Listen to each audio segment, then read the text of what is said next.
Welcome. In today's video, I'm going to show you how to remove a reaction from a message on the Telegram web using your PC. If you've ever accidentally reacted to a message or simply changed your mind about a reaction, it's super easy to take it back.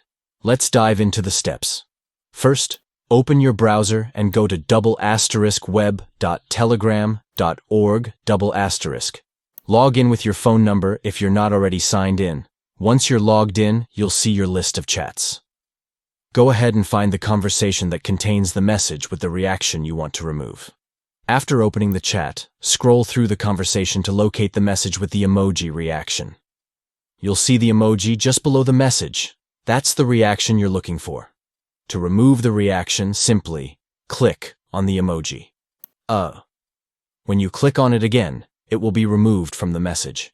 The reaction will instantly disappear, and the message will return to its original form without the emoji. It's that simple. Whether you're tidying up your chats or changing your mind about a reaction, this feature is quick and easy to use. So, to recap, open Telegram web. Find the chat, locate the message with the reaction, and click on the emoji to remove it. That's all you need to do. If this video helped you out, don't forget to like, comment, and subscribe for more Telegram tips and tricks. Thanks for watching.